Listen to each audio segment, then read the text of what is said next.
Guys আপনারা কেমন আছেন? আমরা আসলাম মাঠে। এই দেখতে পাচ্ছেন মাঠে অনেক কিছুই আছে। এই যে লাল শাকের জমিতে আসলাম। লাল শাকের জমিতে দেখছি কিছু সমস্যা হয়েছে। এই যে দেখছেন লাল শাকের পাতা ফোটা ফোটা হয়ে গেছে। বিষ প্রয়োগ করতে হবে।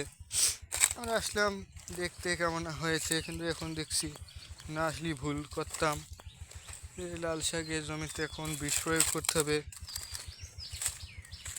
না প্রয়োগ করলে সব ফোটা ফোটা হয়ে গেছে, এগুলো সব নষ্ট হয়ে যাবে।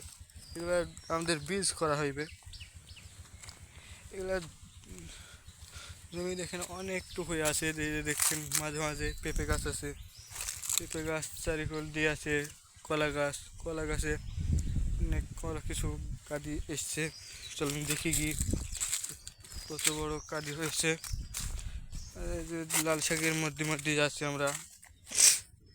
এই লাল শাকের মধ্যে কোনো রাস্তা নেই, তাও লাল শাকের মধ্যে মধ্যে যাচ্ছি। আমাদের লাল শাক একটু ভালো হয়েছে এইদিকে। ওই দিকটায় ছোট ছোট, দিকটা একটু ভালো। দেখতে পাচ্ছেন পেঁপে গাছে অনেক পেঁপা হয়েছে। এই পেঁপে গাছটি আবার পড়ে গেছে। এটা দেখেন, একটি পেঁপে গাছ তার মালিকের মন জয় করার জন্য কি না করে। দেখেন ওই যে ওখানে গোড়ায়, যে এখানে এসে তাও পেঁপে ধরেছে। পেঁপে অনেক গাছই ভালো, অনেক ফলন এসছে। আমরা আসলাম একটু দেখার জন্য, অনেক কিছুই দেখতে পাচ্ছি। ভাবলাম একটু আপনাদের সাথে শেয়ার করি, তাই ক্যামেরা চালু করলাম। ভিডিওটা ভালো লাগলে একটু লাইক কমেন্ট শেয়ার করবেন। এই যে দেখতে পাচ্ছেন কলার কাঁদি, অনেক কিছুই আছে আমাদের জমিতে। আসলে আরও কিছু দেখায় আপনাদের। দেখছেন সব লাল শাক। এই যে এগুলো পুঁই শাকের বীজ করার জন্য এগুলো হয়েছে। এই যে দেখতে পাচ্ছেন পুঁই শাকের বীজ ভালো হয়েছে, কিন্তু একটু জমিতে ঘাস জন্মে একটু সমস্যা হয়ে গেছে। দেখতে পাচ্ছেন কলা গাছ আছে, পেঁপে গাছ আছে। এই যে দেখছেন বিস্তৃত সব মাঠ। এই যে ধান ক্ষেত, এইদিকে সব ধান ক্ষেত। এই যে এইদিকে কলা ক্ষেত আছে, ভুট্টার ক্ষেত আছে, গমের ক্ষেত আছে। দেখতে পাচ্ছেন কি সুন্দর একটা পরিবেশ। দেখতে ভালো লাগবে মাঠ পানে আসলে। এই যে শান্তির বাতাস বইতেছে, আপনাদের বোঝাতে পারলে অনেক খুশি হতাম।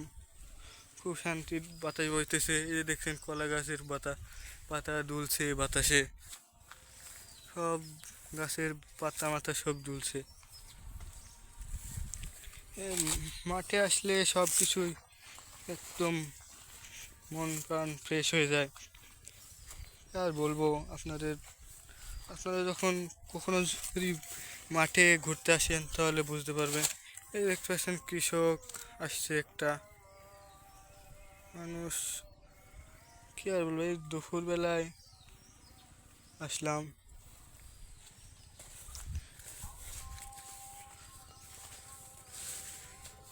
অনেক সুন্দর লাগছে আপনাদের সাথে শেয়ার করে।